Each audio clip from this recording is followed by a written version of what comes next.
Pues entonces, si ustedes son cristianos, vamos a leer 2 Corintios, capítulo 5, versículos 16 al 20.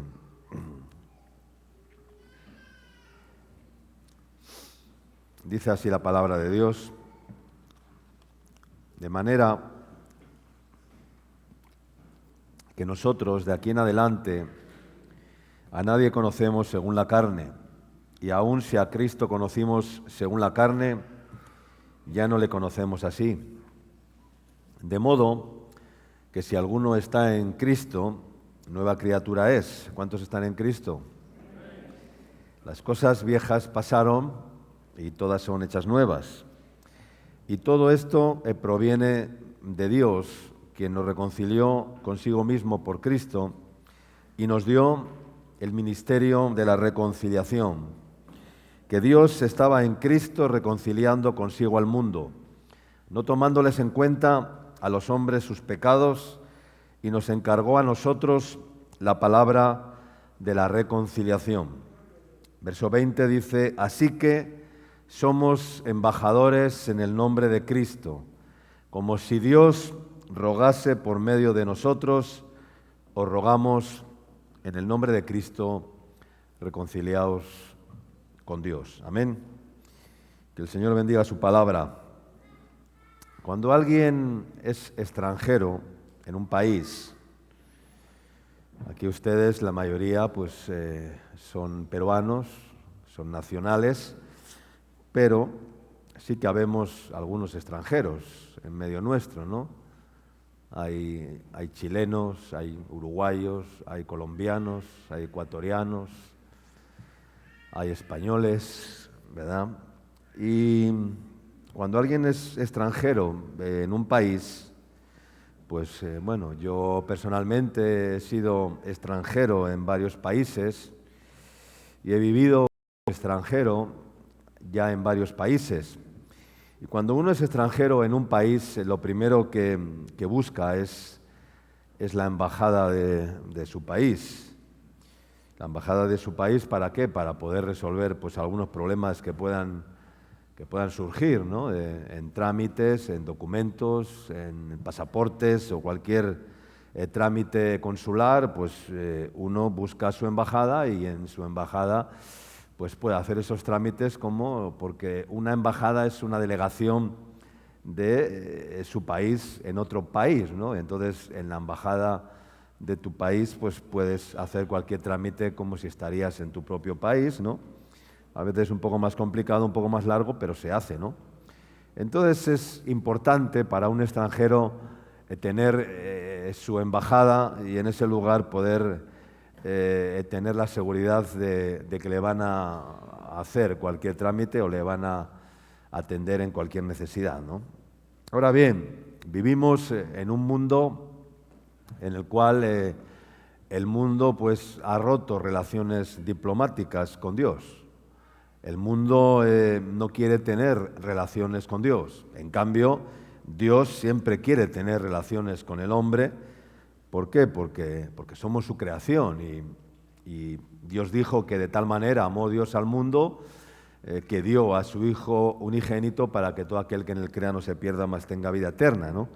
De tal manera, dice, que amó Dios al mundo, que no solamente puso una embajada, por llamarlo así, sino que además mandó a su Hijo para resolver un grave conflicto eterno que los hombres teníamos, que era el pecado y era la separación de Dios con la humanidad, ¿no? Y no solamente por un tiempo determinado, sino por toda la eternidad. Entonces, Dios envió a Jesucristo, como sabemos, para resolver ese problema. Y la única manera de resolverlo era construyendo un puente, digamos, que resolviera esa separación, ese conflicto, ¿no? Y ese puente pues fue Cristo, que vino a morir por nosotros, que vino a morir por ti y por mí. Amén. Pero aquí la palabra nos dice algo muy interesante. Dice el verso 20, dice que somos embajadores en Cristo. Todo creyente o todo cristiano que ha conocido al Señor verdaderamente, pues debería ser un embajador. Un embajador es alguien que representa ¿a qué? A su país, ¿no? Un embajador representa a su país, representa una forma de entender la vida, una cultura, unos principios, unos valores, pero el hombre de hoy, el hombre de hoy, de este mundo, pues no quiere tener embajadas en su terreno, ¿no? Ha roto relaciones diplomáticas con Dios y entonces, pero Dios todavía en ese tiempo y aun a pesar de las malas actitudes de los hombres, aun a pesar de los portazos que los seres humanos le dan a Dios, porque muchos seres humanos, cuando alguien le cierra la puerta, ¿verdad? Es una actitud de rechazo, de menosprecio, ¿no? No quiero saber nada contigo y cierro la puerta, ¿no? Cierras la puerta de la habitación o cierras la puerta de tu corazón, como diciendo, no quiero saber nada contigo, ¿no?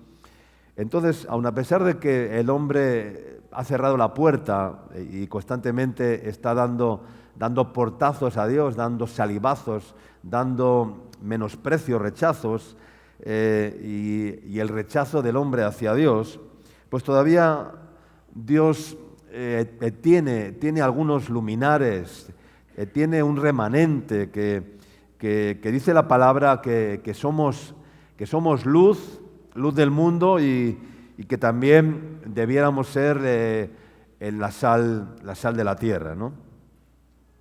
Y cada uno de nosotros, si somos cristianos, ustedes han dicho que eran cristianos, ¿no? Si somos cristianos, entonces debemos ser representantes de Dios, embajadores de Dios.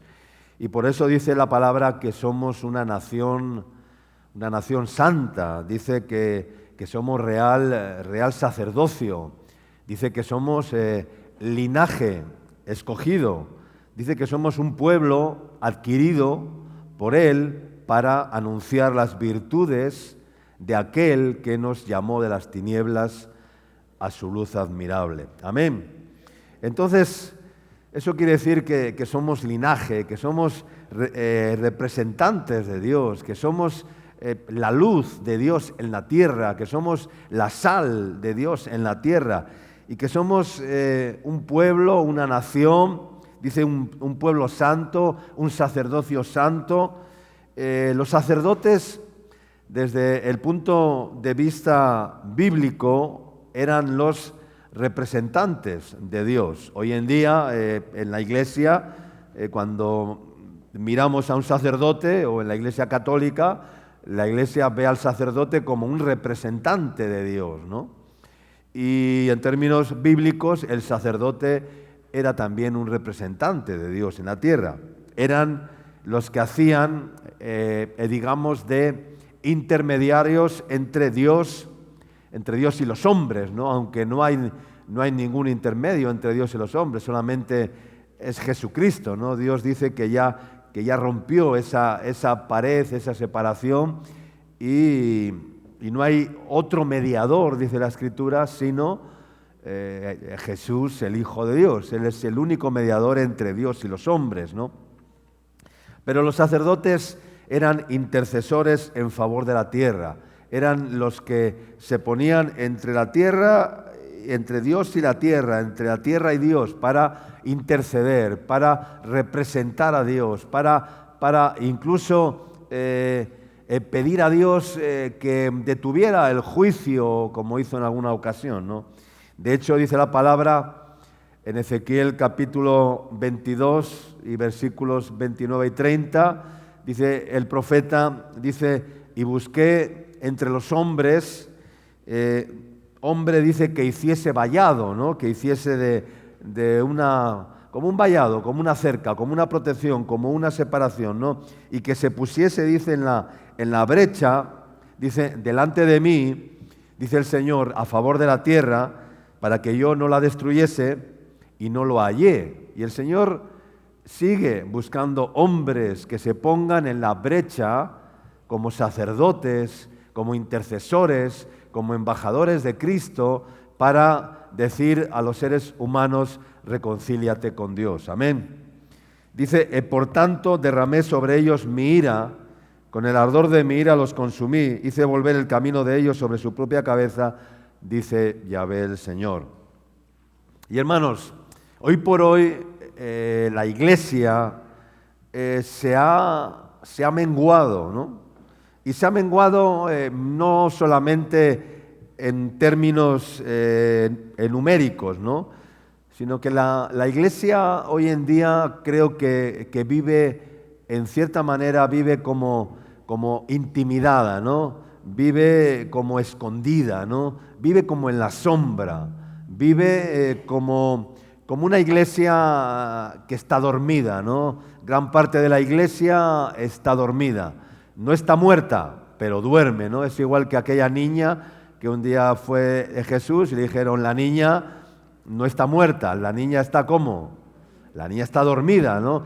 Y entonces Jesús le dijo, niña, a ti te digo, talita cumi, levántate, y la niña se despertó, pero no estaba muerta, estaba dormida, y entonces el Señor tuvo que venir ¿a qué? A despertarla, ¿no? Y gran parte de la iglesia está dormida, está intimidada. Unos duermen en la desobediencia, otros duermen en sus propios argumentos, en sus propios pensamientos, otros duermen en sus pecados. Jonás durmió en su desobediencia, ¿no? Y en esa desobediencia se quedó dormido y pagó su pasaje, se enroló en aquella nave, en aquel barco, se metió en la bodega y allí se echó a dormir, y entonces durmió en la desobediencia porque no quería obedecer a Dios. Y así gran parte de la iglesia está como en la sombra, está como intimidada, está como diría yo, está como en las catacumbas, ¿verdad? Escondida. No somos embajadores de Cristo, ¿no? Y yo creo que todos amamos nuestro país. ¿Cuántos dicen amén? ¿Ustedes aman su país? Seguro que sí. Yo amo mi país, seguro que sí. Cada cual ama su país. Y cada cual, pues nos sentimos en cierta manera orgullosos de nuestro país, ¿no? Quiero decir, cuando digo orgulloso, pues que sentimos una gran estima por nuestro país, amor por nuestro país, y todo extranjero ha experimentado pues en alguna ocasión la nostalgia o la añoranza, independientemente de que estén en un país más rico o más pobre que el suyo, o incluso en un país donde la calidad de vida sea mejor o peor que su propio país, pero siempre el extranjero va ¿a qué? Va a añorar su país, ¿no?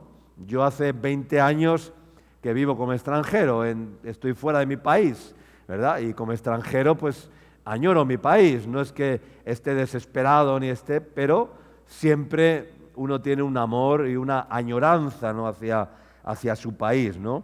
La nostalgia, aunque viva mejor en otro país, habrá muchos que han emigrado a Europa, latinos que viven mejor en Europa que en su propio país, pero tú les ves allá y ellos añoran y aman su país, aunque estén viviendo en un país con una mejor calidad de vida, porque siempre cada uno ama su país, ¿no? Ama su tierra, ¿no? La nostalgia de los colores, la nostalgia de los olores, de las formas, de la comida, del ambiente y de todo, ¿no? Entonces, pero vivimos en un tiempo en que la iglesia no ama su tierra, la iglesia no ama su país.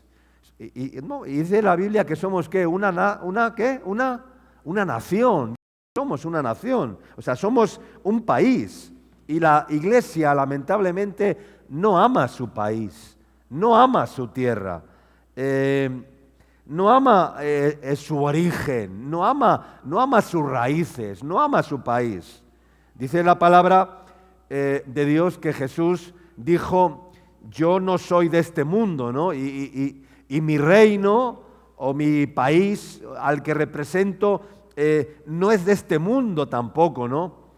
Y cuando Jesús envió a los 12 por la tierra, en la gran comisión, por el mundo, les dijo: id y predicad el evangelio, diciendo que el reino de los cielos se ha acercado. El reino de los cielos quiere decir que en la nación que represento, mi nación, dice, se ha acercado a vosotros. El reino de Dios se ha acercado a vosotros. El reino que represento se ha acercado a vosotros. La pregunta es si tú, cuando vas a algún lugar, llevas el reino de Dios contigo, llevas el reino de los cielos, eres alguien que lleva sobre sus hombros y que va transportando a donde va como un embajador de Cristo el reino que representas. Has dicho que eres cristiano, ¿sí o no? Entonces, cuando vas a algún lugar, ¿vas como cristiano o vas como el ciudadano de este mundo? ¿Vas como José Luis Rodríguez, el nombre que pone en tu DNI? ¿O representas a una entidad, a una institución? ¿Cómo vas? ¿Cómo te presentas? ¿Cómo te mueves? ¿Qué hablas? ¿Qué dices? ¿No? Y no estoy hablando solamente de que tengamos que ser elocuentes, porque hay muchas personas que son elocuentes, o que tengamos la capacidad de hablar y transmitir verbalmente las cosas de Dios, ¿no? Porque podemos hablar mucho de Dios, pero luego no representar a Dios con nuestro testimonio, porque por las palabras muere el pez también. No todos son palabras, ¿no? El testimonio que va con nosotros, el mensaje y el testimonio deben ser uno y deben ser lo mismo. Y entonces no solamente hablo de decir, no, vamos a evangelizar, vamos a hablar de Cristo, pero hablemos de Cristo también con nuestras vidas, no solamente con la boca. Hablemos de Cristo con nuestro testimonio, con nuestra integridad, con nuestra vida, con nuestro caminar. Andemos como Cristo, es lo que quiero decir. Yo he viajado por varios países no del mundo, ¿no? Varios países. He conocido pues 10, 15 países, no tantos, pero sí unos pocos, ¿no? Y he tenido la oportunidad de ir a unos pocos de países, ¿no? Y en esos países, en todos ellos, he visto cosas pues muy bonitas, que son muy difíciles explicarlas, porque quiero decir que con palabras es muy difícil explicar pues cómo es un paisaje, cómo es una montaña, cómo es un valle, cómo es un gran lago, cómo es el mar, cómo es una ciudad, cómo es un poco complicado, ¿no?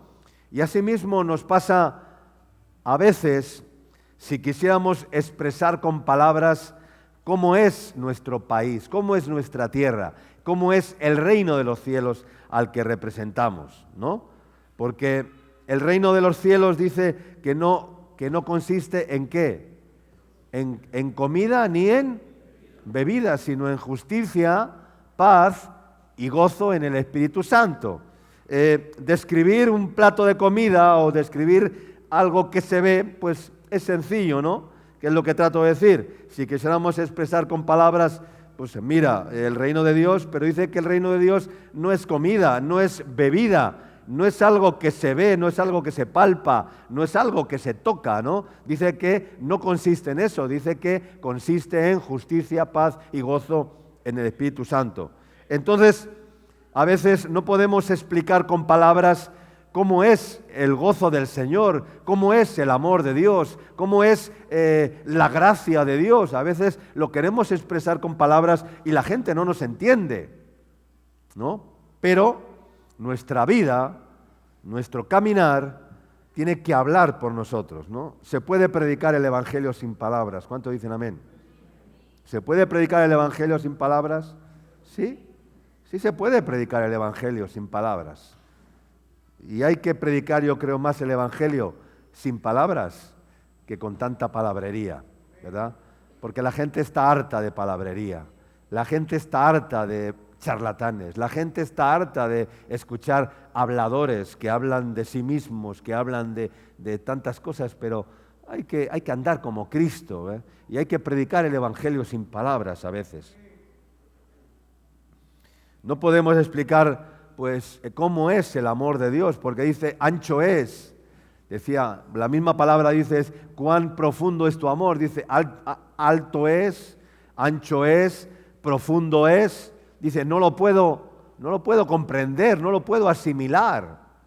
O sea, porque es algo tan que se sale de nuestras medidas, de nuestra dimensión. Nosotros estamos limitados al espacio, estamos limitados al tiempo, estamos limitados a tantas cosas, entonces no podemos describir algo que se sale de nuestras manos y que se sale de nuestras medidas, de nuestra dimensión. Y explicarlo con palabras es muy difícil, ¿no? Y la gente a veces no te entiende, ¿no?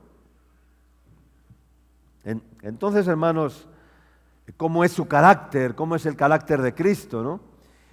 Entonces, si nosotros somos embajadores de Cristo, en Cristo, pero no tenemos la capacidad de representar a nuestro país, de representar a nuestra tierra, de representar el reino de Dios, y solamente tenemos, como ponen en las embajadas, cuando vas a una embajada, ¿sabes lo que te encuentras en la puerta?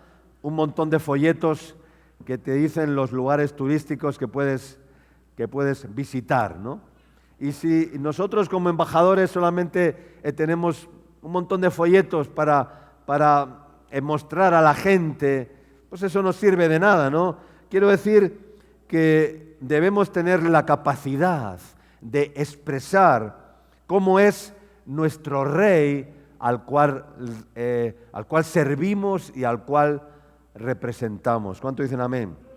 ¿Cómo es su reino? ¿Tú puedes describir a alguien cómo es el reino de Dios? Primeramente, si no vives en el reino de Dios, no podrás explicar a nadie cómo es el reino de Dios. Si no has visto el reino de Dios, no podrás explicar a nadie cómo es el reino de Dios. No eres un representante. Nicodemo no podía explicar a nadie cómo era el reino de Dios, porque ni lo había visto ni había entrado en él. Y hoy la iglesia está llena de Nicodemos que ni han visto ni han entrado en el reino de Dios. Entonces Jesús le dijo a Nicodemo, Nicodemo, ¿te es necesario, como sabemos, ¿no? Juan 3, nacer de nuevo? Nicodemo, pero ¿cómo puede un hombre siendo viejo nacer otra vez? ¿Puedo otra vez entrar en el vientre de mi madre y volver a nacer? No sabía de lo que Jesús le estaba hablando. Y era un hombre, era un maestro, era un rabí, era una eminencia en la enseñanza de las sinagogas rabínicas en Israel. Era un hombre anciano, lleno de sabiduría, pero lleno de religión, pero no conocía el reino de Dios. No conocía a quién representaba, no conocía a Dios, conocía los ritos, conocía las leyes, los mandamientos, pero no conocía a Dios. Entonces, hermanos, lo que les trato de decir es que debemos tener la capacidad de expresar cómo es el reino que representamos, qué hay en ese reino, cómo se vive en ese reino, ¿verdad? Y la mejor forma de representar ese reino es tratando de ser como Él, como Jesús es, y tratando de andar como Él anduvo. ¿Cuánto dicen amén?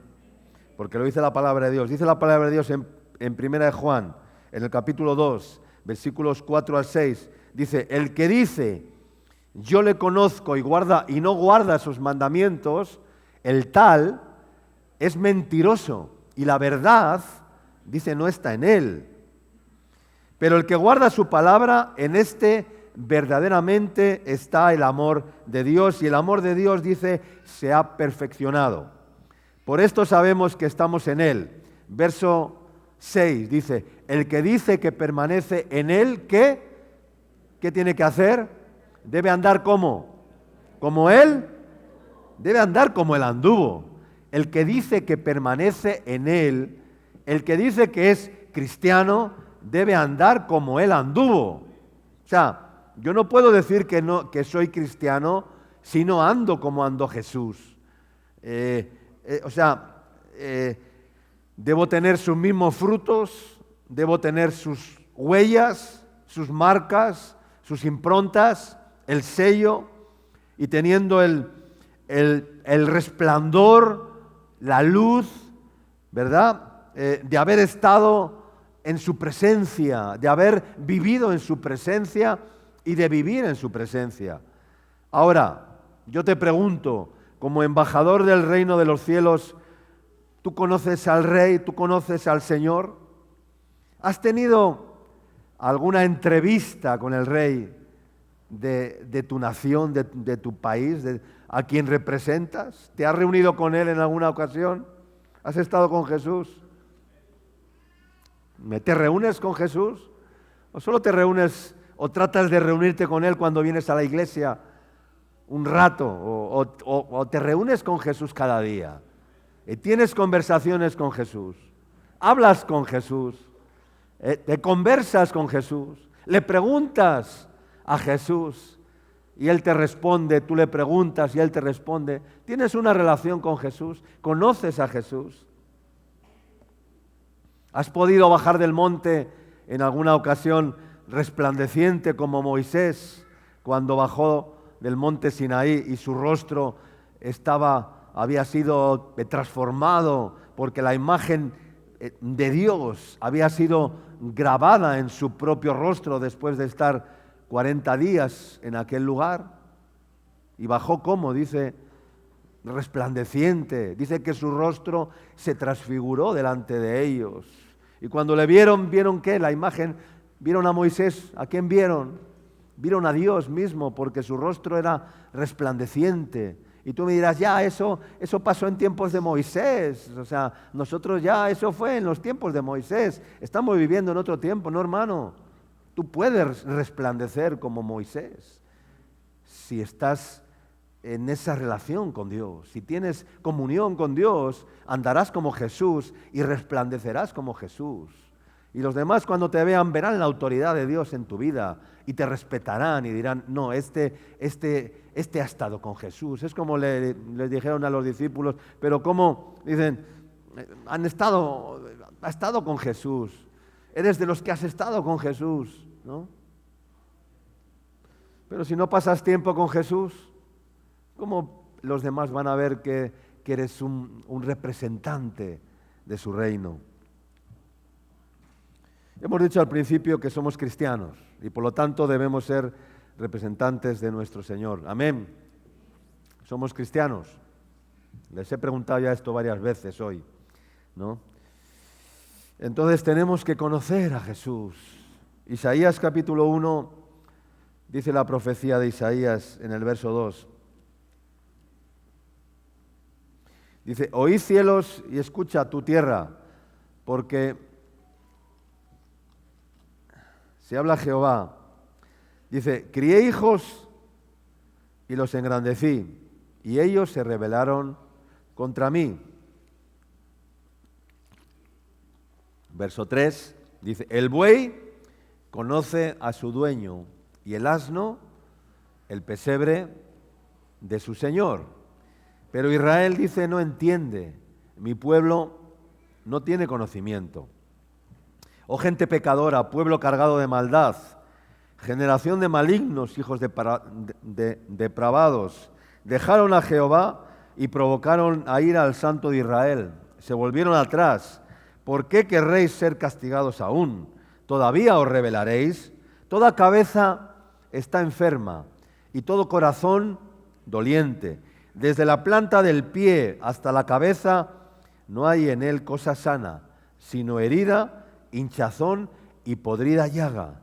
No están curadas, ni vendadas, ni suavizadas con aceite. Era la consecuencia de un pueblo que no conocía a Dios. Dice, crié hijos y los engrandecí, y ellos, en vez de vivir agradecidos, ¿qué hicieron? Dice, se rebelaron contra mí, me dieron la espalda. Dice, crié hijos y los engrandecí, pero ellos se rebelaron contra mí. Y pone dos claros ejemplos. Dice, el buey conoce a su dueño, y el asno el pesebre de su señor. Como son dos animales que son tipos, o sea, tipos de siervos de Dios, el buey y el asno. O sea, Dios, Jesús no nos compara con caballos, Jesús nos compara con burros, con asnos, con burritos, ¿no? Jesús nunca montó en un caballo. Los profetas nunca montaban en caballos, montaban en mulas, hacían largos recorridos montando en una mula para llevar el mensaje profético, la palabra de Dios. Pero Jesús dice, no seáis como el caballo, que es falto de entendimiento, ¿no? Y el buey es un animal manso pero fuerte, ¿no? El buey es un tipo de pastor, de siervo de Dios, el buey manso, el buey que siempre tiene la palabra oportuna, que siempre tiene la paz para transmitir esa, ¿no? Y ser un representante. Pero dice que el buey conoce a su dueño y el asno el pesebre de su señor. Pero Israel dice, no entiende, mi pueblo no entiende, mi pueblo no tiene conocimiento. ¿Por qué? Porque no conoce a Dios, porque no tiene relación con Dios, porque no pasa tiempos con Dios.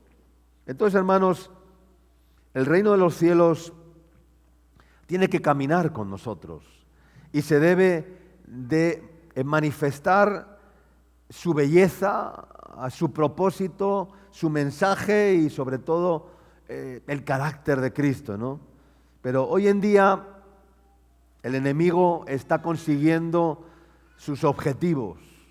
El diablo, el mundo, el espíritu del mundo, el anticristo está consiguiendo sus objetivos. ¿Cuáles son sus objetivos? El mayor objetivo que está consiguiendo el enemigo con la iglesia y con los cristianos es neutralizarla, neutralizar a la iglesia, colocar a la iglesia en la sombra, en las catacumbas, donde no se la vea. La iglesia de hoy es una iglesia que vive en la sombra. En vez de ser embajadores de Cristo, parecemos refugiados, ¿verdad? Hoy en día hay muchos éxodos en muchos países, huyen de la guerra, ¿verdad? Y van a otro país en busca ¿de qué? De refugio. Y esas personas se les llama los refugiados, ¿no? Estamos atendiendo miles de refugiados de la guerra de Ucrania en estos días, desde que empezó la guerra, en Polonia, en Rumanía, con Carpaso, y atendemos miles de refugiados. Atendimos hace años miles de refugiados que huían de la guerra de Siria y llegaban a Grecia, a Europa, por las islas de Grecia, y atendimos miles de refugiados. Un refugiado es alguien que huye de su país, porque en su país las cosas no están bien, porque en su país hay problemas, porque en su país hay escasez, porque en su país no hay una calidad de vida, porque en su país no hay trabajo, porque en su país no hay y entonces van y se refugian en otro país. Pero la iglesia no se puede comportar así. En nuestro país no hay escasez. ¿Cuántos dicen amén? En mi país, en el reino de Dios, no hay falta de trabajo. Hay trabajo para todos. No hay parados. No hay parados en el reino de Dios, hermanos. No hay parados. Hay trabajo para todos. En el reino de Dios no hay escasez. En el reino de Dios no hay una mala calidad de vida. En el reino de Dios hay promesas de abundancia, hay promesas de paz. No hay guerra en el reino de Dios. ¿Hay guerra en el reino de Dios? No hay guerra, hay paz, porque el reino de Dios es un reino de paz.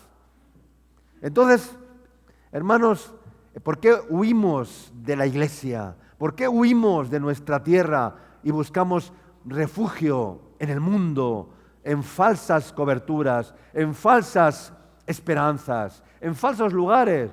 Y entonces nos comportamos como si fuéramos refugiados, que hemos salido huyendo de un país y nos estamos refugiando, como viviendo en la clandestinidad. Y esto esto no puede ser, hermanos. Un verdadero cristiano tiene que vivir con una honra y tiene que estar muy contento y muy satisfecho de llevando el nombre del Señor bien en alto. ¿Cuántos dicen amén? Hay mucha timidez, por no decir cobardía. Hay mucha falsa prudencia, por no decir vergüenza, ¿verdad? Que es la que hace que cada vez seamos un ente que solamente vive en las sombras, por no decir en las catacumbas. Hoy por hoy, la opresión del sistema de este mundo es tan poderosa, hermanos, que hace que la gente se sienta acomplejada en la iglesia. Las luces de este mundo, las luces de neón, ¿verdad? Los poderes fácticos de este mundo, que nos dicen que hoy por hoy ser cristiano es algo como anacrónico, ¿no? ¿Qué es algo anacrónico? Es algo que fue propio o característico del pasado, del tiempo pasado. Eso es la palabra anacrónico. Igual alguien no entendía esta palabra, ¿no? Hoy el mundo y los poderes fácticos de este mundo nos dicen que ser cristianos es algo anacrónico, que es algo del pasado, que es algo que es propio o característico del pasado. Hoy el mundo nos dice que seguir o servir a Jesús es como una especie de locura o de trastorno mental, no sé cómo decirte, ¿no? Y entonces no dice, eso es seguir a Jesús, servir a Jesús es de locos, es un trastorno mental. Esas personas están totalmente trastornadas, han perdido la cabeza, han perdido el norte, no saben lo que hacen, ¿verdad? Y porque los estados de este mundo, los reinos de este mundo, nos dicen todo lo contrario. Nos dicen que tener fe en Dios en este tiempo, pues no sirve de nada, ¿no?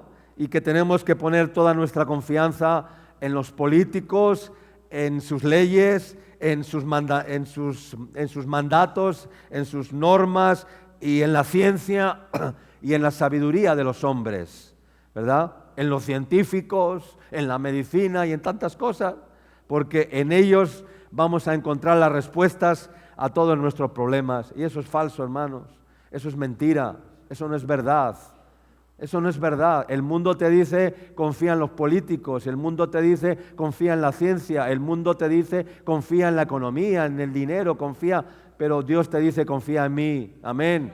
Porque en mi reino es verdad. En este mundo no hay verdad alguna. En la política de este mundo no hay verdad. En los gobernantes de este mundo no hay verdad. En la ciencia de este mundo no hay verdad, hermanos. Y yo te digo algo hoy, hay que ser muy cortos, hay que ser muy obtusos, ¿verdad? Para darnos cuenta de que este mundo no va mejor. Hay que ser tú cuando miras el mundo, ¿qué ves? ¿Que va mejor o que va peor? O sea, el mundo va peor, o sea, hay que ser muy claros, el mundo no va bien. O sea, cualquiera entiende que el mundo no va bien, que el mundo no va a ir mejor, que el mundo va a ir peor, de mal en mal y de peor en peor, o sea, va a empeorar, no va a mejorar este mundo. Hay un texto muy interesante en la palabra de Dios que dice que Dios ha puesto límites a los hombres. ¿Y para qué ha puesto Dios límites a los hombres? Lo dice la palabra en ese texto. Hechos de los Apóstoles, capítulo 17.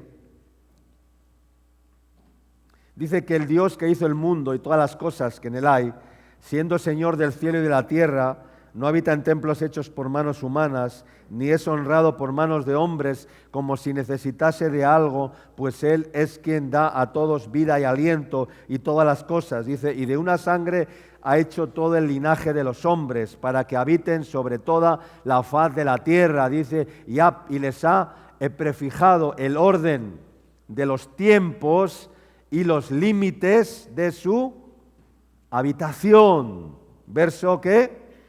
26.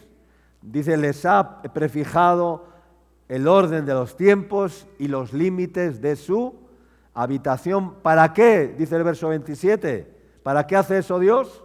Para que busquen a Dios, para que busquemos a Dios. Si en alguna manera palpando pueden hallarle, aunque ciertamente no está lejos de cada uno de nosotros. Amén. Hermanos, todos los hombres estamos sujetos a límites. Usted está sujeto a límites. Los seres humanos estamos sujetos a límites. Desde el punto de vista científico, los límites que tenemos son las dimensiones que tenemos, que son el tiempo. ¿Estamos limitados por el tiempo, sí o no? La velocidad, no puedes correr más de lo que estamos limitados por la velocidad y estamos limitados por el espacio. Y tú dices, el tiempo, estamos limitados en el tiempo, ¿por qué? Pues porque todos vamos a morir, ¿sí o no? ¿Sí o no? Nadie vamos a vivir ¿no? O sea, vamos a morir en esta tierra, en este mundo.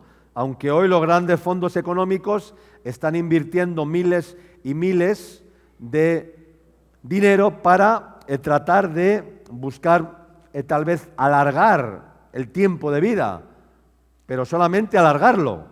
Simplemente lo que van a conseguir es acortar tal vez un poco los límites del tiempo, de la vida del hombre.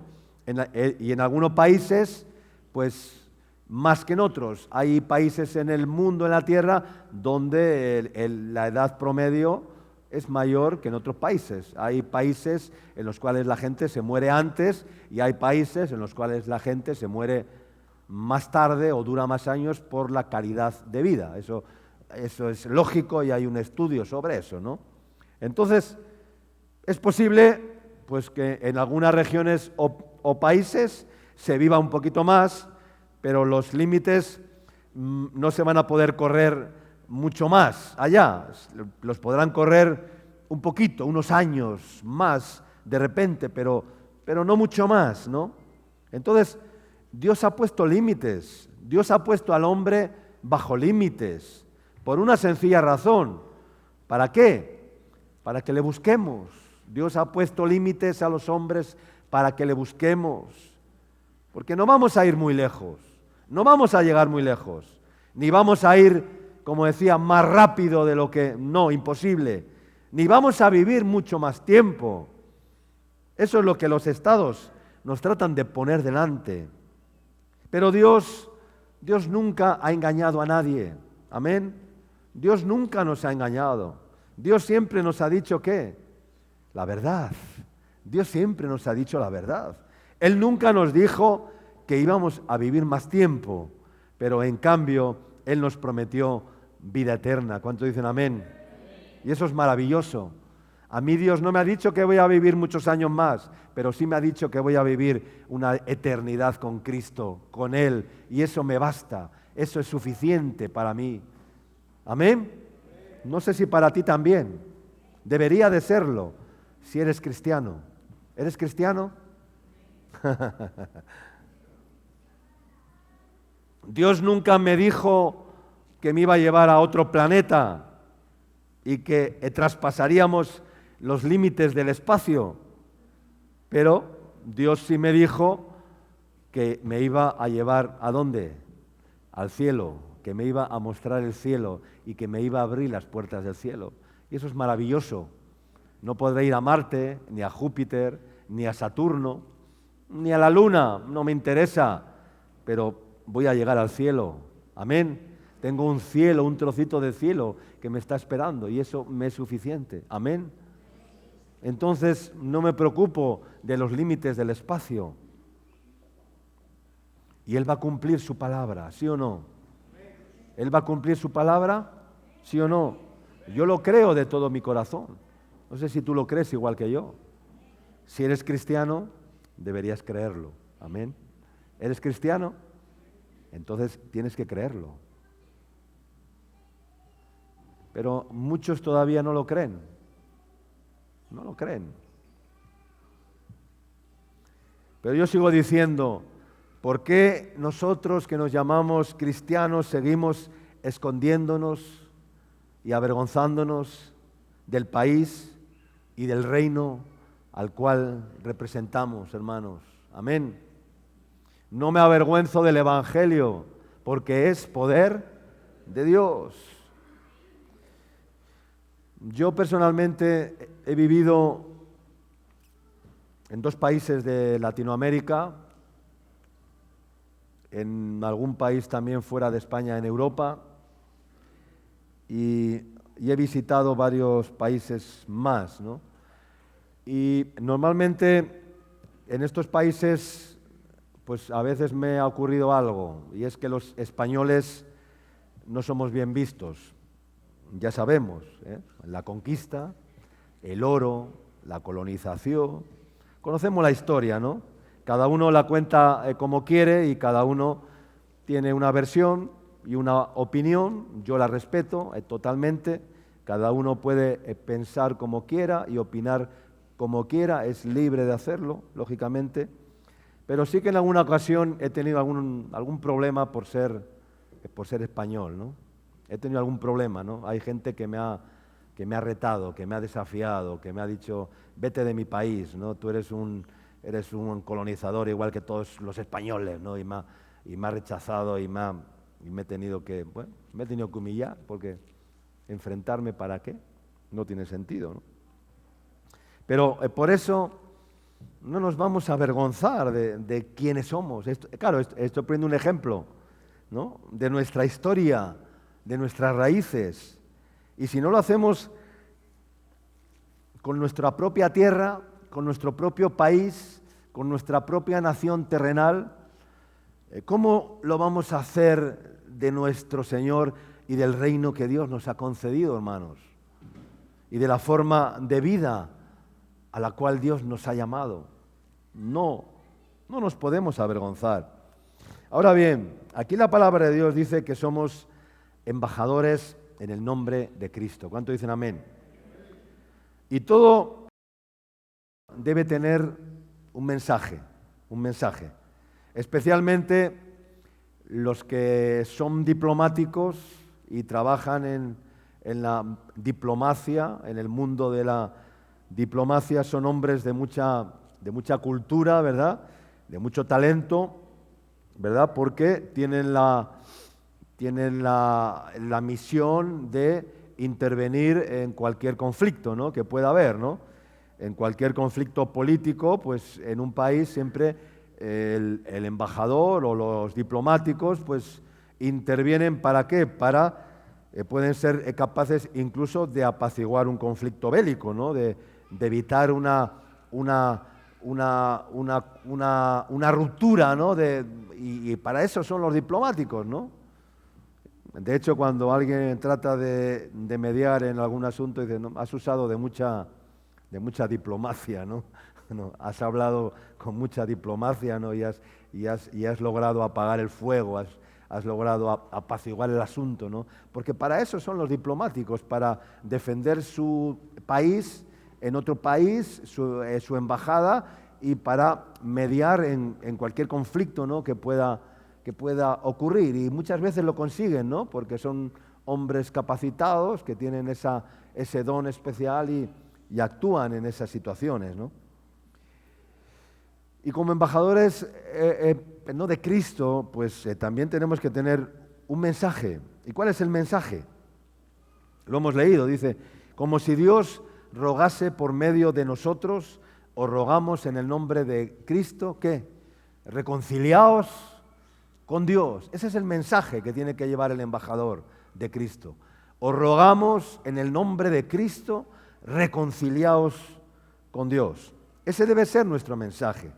Reconciliémonos con Dios, porque el mundo ha roto relaciones diplomáticas con Dios y muchos no quieren saber nada de Dios. Y por eso nuestro mensaje debe de ser constantemente un llamado a la reconciliación con Dios. Amén. Reconciliar significa que todas esas tensiones que toda esa separación, que todo ese distanciamiento lo acortemos por medio de un acto de reconciliación, ¿no? Cuando se media en un conflicto entre cuando un hombre y una mujer se van a separar o se van a divorciar, van a unos lugares que se llaman no centros de mediación, ¿no? Y ahí un abogado o alguien tal les habla, les dice, mira, yo te aconsejo que pum, pum, y les coge a los dos, les habla bonito, con diplomacia, pum, pum, pum, pum, y media para que entre ellos haya que una conciliación, ¿no?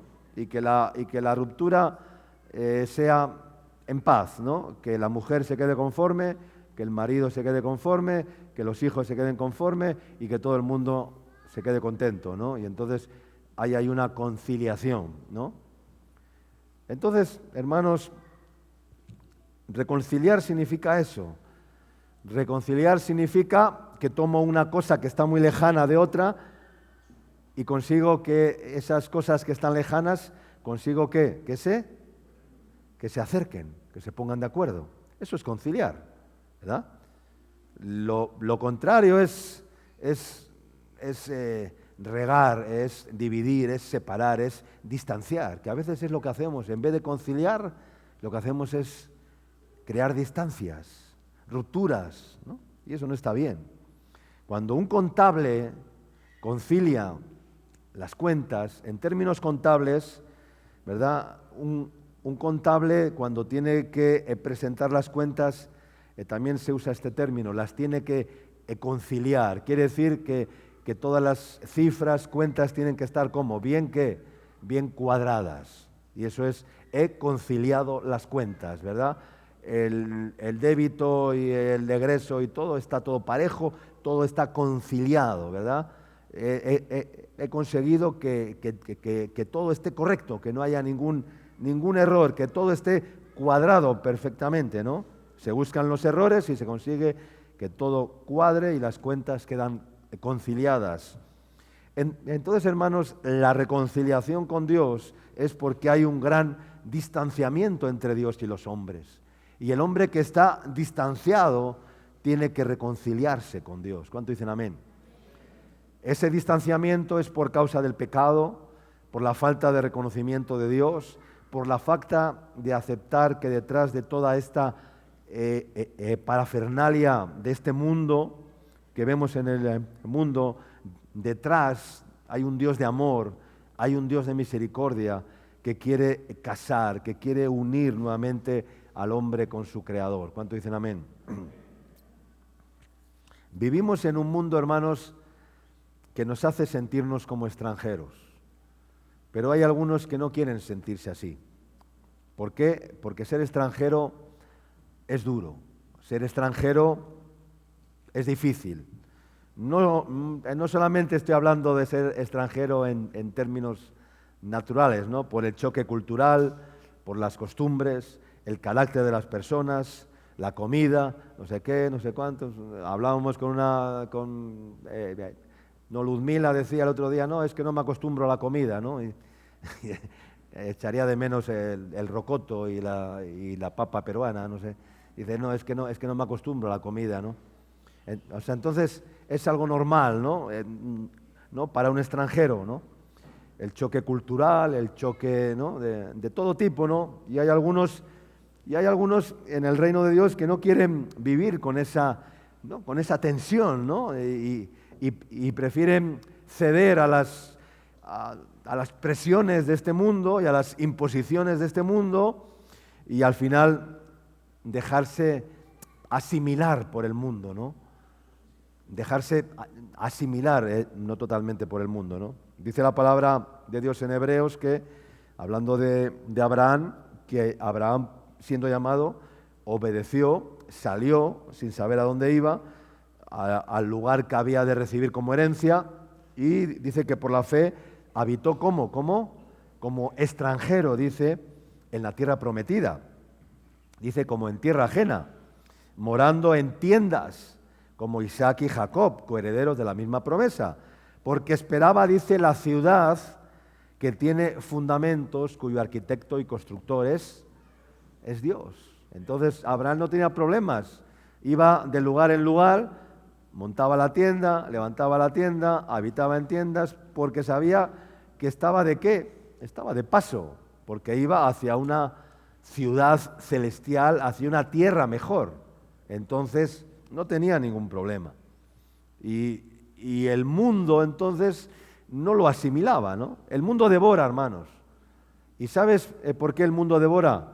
Y el mundo devora no como lo hacen los leones, ¿no? O los tigres, o las fieras de la selva, ¿no? Los animales que son depredadores, ¿no? El mundo no devora como un león, no devora como un tigre. El mundo actúa de otra manera y el mundo lo que hace es actuar de una forma sibilina, ¿no? Como que nos fagotiza, ¿no? ¿Sabes qué es la fagotización en términos biológicos? ¿Quién sabe? ¿Alguien ha estudiado biología? Nadie, ¿no? Estoy usando términos hoy que nadie entiende. La fagotización es como cuando unas células devoran a otras. A ver si estudiamos un poco de ciencias, ¿no? Biológicas. Cuando unas células devoran a otras, ¿no?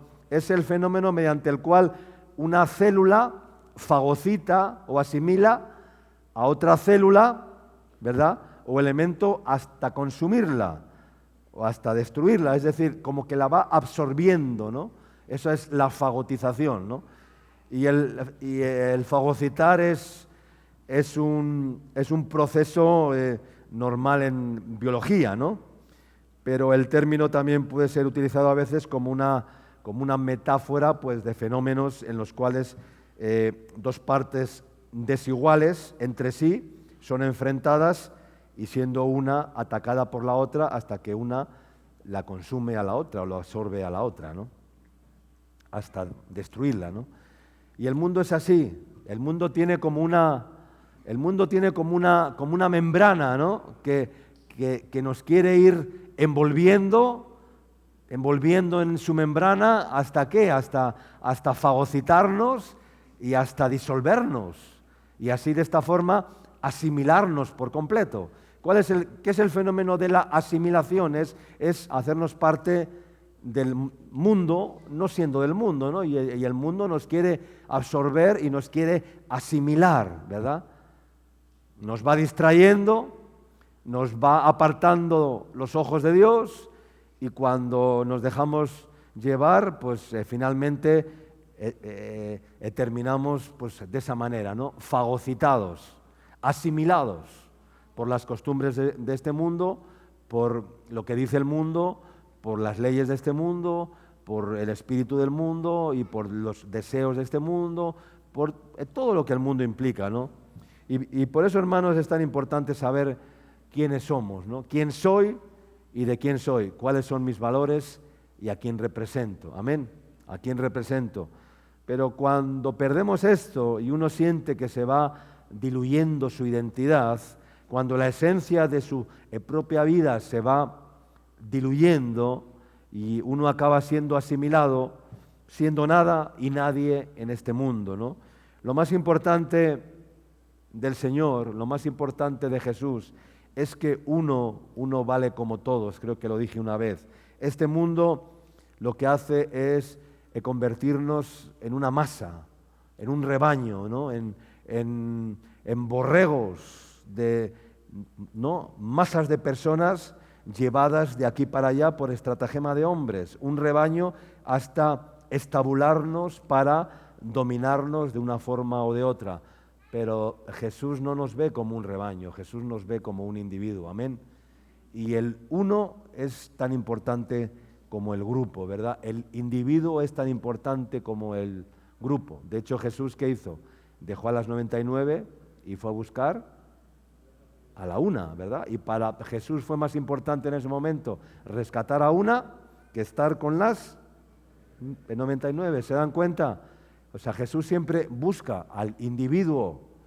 Él le importa más el individuo que el colectivo. Miren, este mundo ha considerado que no hay recursos para toda la humanidad, ¿no? O sea, esto está muy claro. Este mundo dice que no hay recursos para 8 millones de personas en el mundo. Lo dice la FAO, lo dice la... No hay para todos.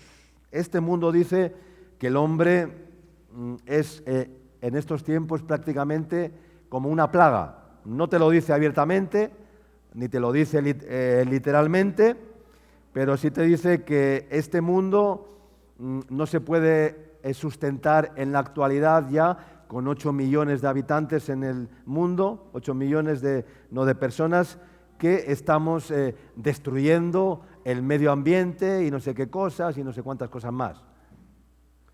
Y poquito a poco nos van a ir, o lo que van a hacer es ir reduciendo la población mundial. O sea, esto es una realidad, no estoy hablando de cosas que están en... No, esto es una realidad. Este mundo dice que hay demasiada población en la Tierra. La población tiene que ser reducida. Los ancianos sobran, porque son gastos a la seguridad social, a los países. O sea, este mundo está, en este tiempo está diseñado así.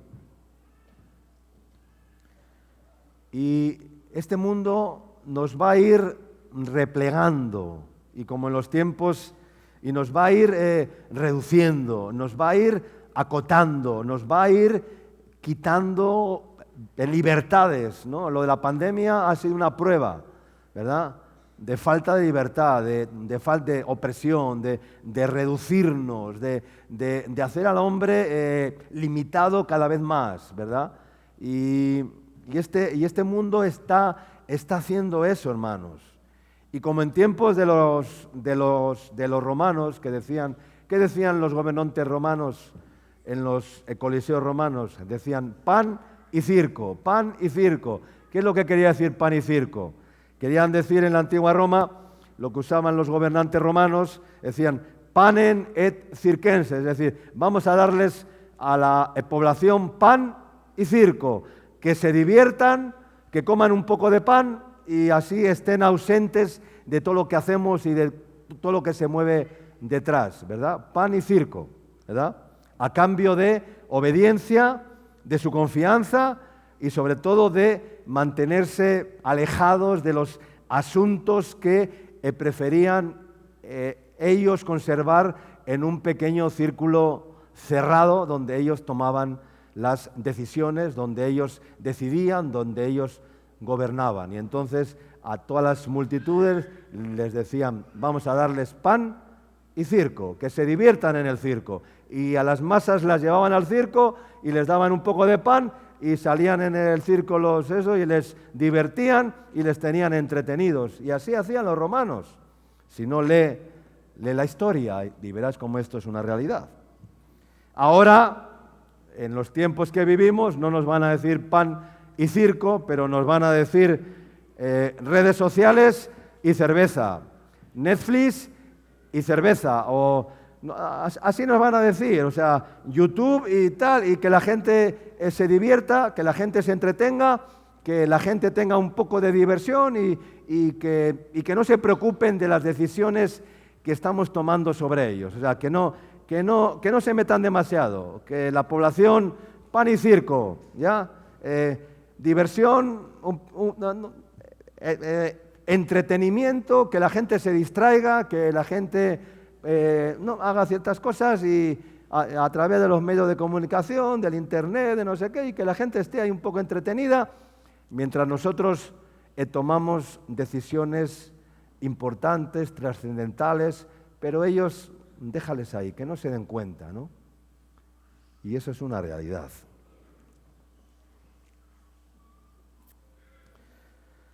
Y poco a poco lo están consiguiendo, ¿no? Están quitando libertades, pero Dios no nos ve así, hermanos. Dios no nos quiere ver así. Dios no quiere ver así a su iglesia. Dios nos quiere ver como hijos suyos, que hemos sido sellados, porque Dios nos creó a cada uno de nosotros y nos diseñó desde el vientre de nuestra madre. Amén. Aunque el mundo me diga lo contrario, aunque este mundo me diga otra cosa, aunque el mundo me diga que soy un trastornado, que soy esto, que soy aquello, pero Dios nos diseñó desde el vientre de nuestra madre. Amén. Vamos a leer Salmos 139 y terminamos.